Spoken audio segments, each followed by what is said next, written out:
मथुरा में राष्ट्रीय लोकदल ने कृषि बिल के विरोध में जमकर प्रदर्शन किया। हजारों किसानों और पार्टी कार्यकर्ताओं ने केंद्र सरकार के खिलाफ टैंक चौराहे पर सरकार के खिलाफ नारेबाजी करते हुए कृषि संबंधी विधेयकों को वापस लेने की मांग की। आज मथुरा में राष्ट्रीय लोकदल द्वारा एक विशाल यहाँ प्रदर्शन किया गया। आप देख रहे हैं हजारों की संख्या में राष्ट्रीय लोकदल के कार्यकर्ता यहाँ पर मौजूद हैं। पुलिस प्रशासन ने इन्हें टैंक चौराहे पर रोक दिया है और ये सभी लोग यहाँ सड़क पर बैठ गए हैं। इनकी मुख्य मांग जो मोदी सरकार द्वारा जो किसान बिल पेश किया गया है और जिसको राष्ट्रपति जी ने उसको पारित कर दिया है, उसी बिल को लेकर उसी बिल के विरोध में यहाँ पर आप सुन रहे हैं किसान विरोधी अध्यादेश को वापस लो, वापस लो। आप देख रहे हैं यहाँ पर तमाम यहाँ पर जिलाध्यक्ष मौजूद है राष्ट्रीय लोकदल के। आइए उनसे बात करते हैं कि उनकी इसमें क्या मांगे हैं और किन मांगों को लेकर यहाँ पर आज ये धरना पर बैठे हुए हैं। हमारे साथ ये अध्यक्ष जी बताएं किन मांगों को लेकर आज ये धरना प्रदर्शन किया जा रहा है। देखिए, किसानों के खिलाफ सरकार 3 अध्यादेश लाई है। सबसे पहला अध्यादेश है कि कंपनी द्वारा रेट रखा जाएगा। किसान का रेट किसान नहीं रख सकता। मंडियां खत्म कर दी जाएंगी। एमएसपी का कहीं जिक्र नहीं किया है। न्यूनतम समर्थन मूल्य 1000 रुपये, उसी का परिणाम है 1000 रुपये कुंटल बाजरा का दाम है और 1000 रुपये कुंटल का धान का दाम है। और भंडारण नहीं कर सकता, कोल्ड में नहीं जा सकता, उसमें कोर्ट में नहीं जा सकता। लेकिन ये अध्यादेश अब तो सदन में पारित हो गया, राष्ट्रपति ने सिग्नेचर कर दिया। अब आप क्या करेंगे? हम आंदोलन करेंगे। ये अध्यादेश वापस लेना पड़ेगा। भाई किसान ही नहीं रहेगा, खेत नहीं रहेगा, देश कैसे चल जाएगा? चौधरी चरण सिंह कहा करते थे खेत और खलिहानों से देश की तरक्की है। इन्होंने चौपट कर दिया। रोजगार बेरोजगार कितना है? युवाओं की रोजगार ले लिया। विरोधी दल किसानों को भड़का रहे हैं। मोदी तो 15 लाख की भी कहते थे। मोदी की एक बात सत्य हुई हो तो हम राजनीति करना छोड़ दे। लोग हमेशा से बीजेपी सरकार ने किसानों को धोखा दिया है। जब से 2014 से सरकार बनी है, किसानों को छलने का काम किया है, नौजवानों को छलने का काम किया है। आज जितनी जनता राष्ट्रीय लोकदल की मथुरा की सड़कों पर है, चाहे कुछ भी करना पड़े, जब तक अध्यादेश वापस नहीं होगा तब तक राष्ट्रीय लोकदल सड़कों पर रहेगा। रेल रोको आंदोलन होगा, चाहे कुछ भी करना पड़े। आज इस प्रदर्शन का जो मुख्य वजह रही है और आज इतनी संख्या में है जो शक्ति प्रदर्शन किया है, क्या उद्देश्य था इसका? देखिए, ये शक्ति प्रदर्शन नहीं था, ये किसान का आक्रोश है। जो किसान का आक्रोश उतर के सड़क पर आया है। आप ये समझ लीजिए कि जो इन्होंने 3 अध्यादेश बिल पास किए हैं, हम कह रहे हैं आप सब कुछ ठीक कर रहे हैं, सब ठीक है, किसान सब चीज में संतुष्ट है। केवल एक लाइन जो आप खुद वजीर आला देश के मंच से कह रहे हैं कि एमएसपी का जो एमएसपी होगी वो रेट वही रहेगा, एमएसपी से कम पे कोई खरीदारी नहीं करेगा। आप इस एक लाइन को उस अध्यादेश के बिल में मेंशन क्यों नहीं कर देते? अगर आपकी नीयत साफ है तो आप इस एक लाइन को उसमें मेंशन कर दीजिए और किसान को कुछ नहीं चाहिए। नरवाज जी, देखिए आज जिस तरह से आपने प्रदर्शन किया, भारी संख्या में, हजारों की संख्या में रहे, लेकिन अब तो अध्यादेश पारित हो चुका है, राष्ट्रपति के भी दस्तखत हो गए। ये समय पहले होना चाहिए था जिससे आपको ऐसा। सर, अब ये गूंगी बहरी सरकार है। पहले से ही हम लोग आंदोलन कर रहे हैं, पहले से ही प्रदर्शन कर रहे हैं, सड़कों पर उतरे हुए हैं, लेकिन ये लोग सुनने को तैयार नहीं है। कानून व्यवस्था भी ध्वस्त है। हमारे पड़ोसी जनपद की क्या हालत है आप देख लीजिए, कितना बड़ा दुर्दांत कांड हुआ है और उसके 24 घंटे के अंदर एक कांड और बलरामपुर में हो गया। तो न तो कहीं किसी क्रिमिनल के अंदर खौफ है शासन का, न प्रशासन का, न कोई डर रह गया है। न आज किसान सुरक्षित है, न व्यापारी सुरक्षित है। युवाओं का भविष्य अंधकार में है। कोई भी राहगीर व्यापारी सुरक्षित है नहीं। कानून व्यवस्था ध्वस्त है। लेकिन आज इसमें पूरे जनपद के किसान, ऐसा नहीं है कि एक क्षेत्र के हैं। यहाँ नंदगांव के छाता तहसील के प्रभारी भीम सिंह हैं। भीम सिंह, कितने लोग आपके क्षेत्र से आए हैं?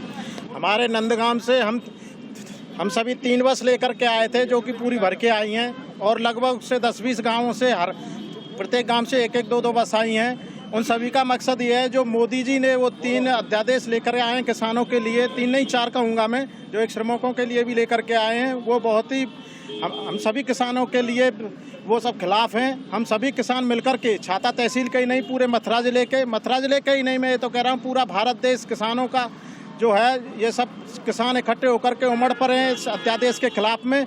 और मोदी जी से हम सभी आशिकन किसान, खासकर राष्ट्रीय लोकदल ने जो आज ये प्रदर्शन किया है, भारी बहुत तादाद में सभी विरोध करते हैं। देखिए, पूरे आंदोलन को लेकर मैं आंदोलन को लेकर आपको ये बात बताना चाहता हूँ कि जो ये बिल केंद्र सरकार ने, बीजेपी सरकार ने पास किया है, इसे किसान विरोधी बिल कहूँ या कृषि बिल कहूँ या किसान को आत्महत्या के लिए मजबूर करने वाला बिल कहूँ, ये इतना बुरा काम किसान के साथ हुआ है, जो मैं समझता हूँ आज़ादी के बाद इतना बकवास काम किसी भी सरकार ने नहीं किया।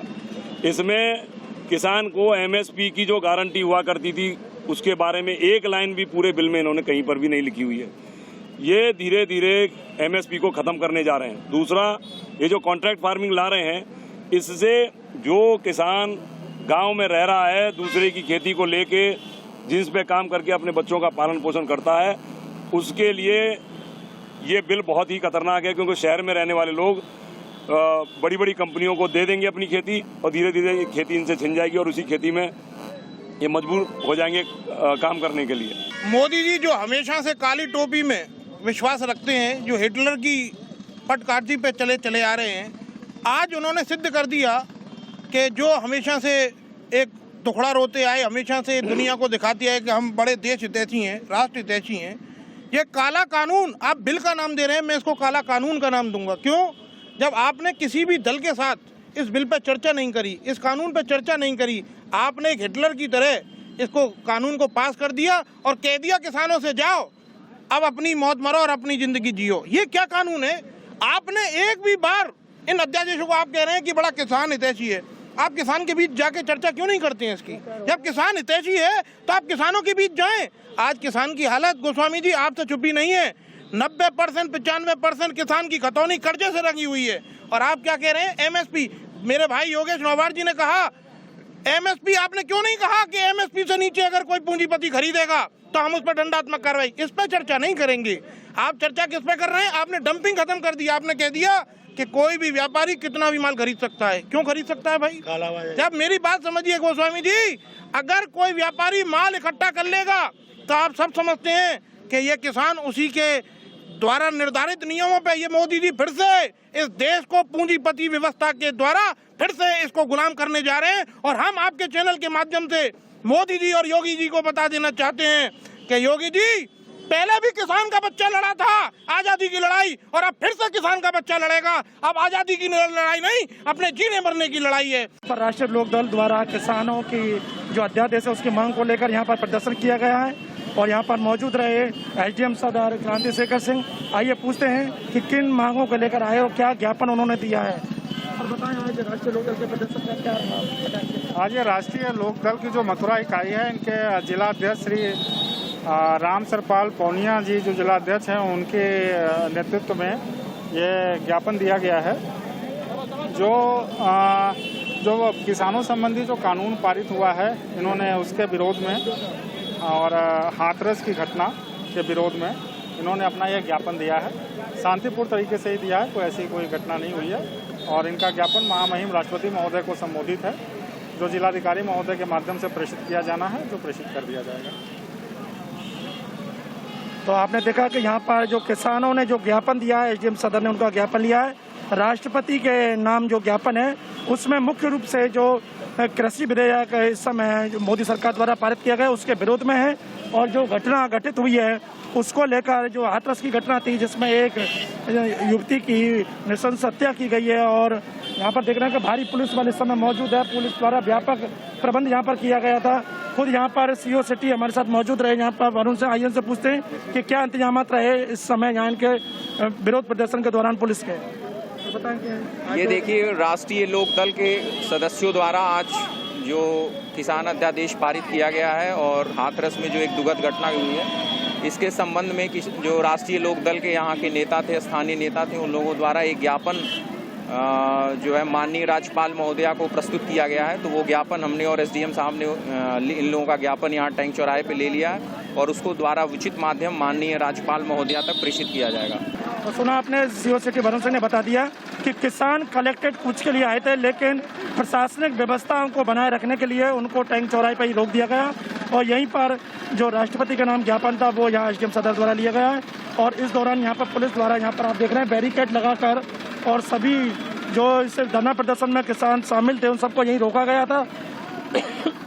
ये व्यवस्था का तो अभी भी यहाँ पर पुलिस बल लगा हुआ है। हालांकि इस दौरान यहाँ पर जाम जैसे हालत बन गए क्योंकि भारी संख्या में भीड़ थी। लगभग 1,500 से 2,000 किसान यहाँ पर थे, ट्रैक्टर ट्रॉलियों में आए।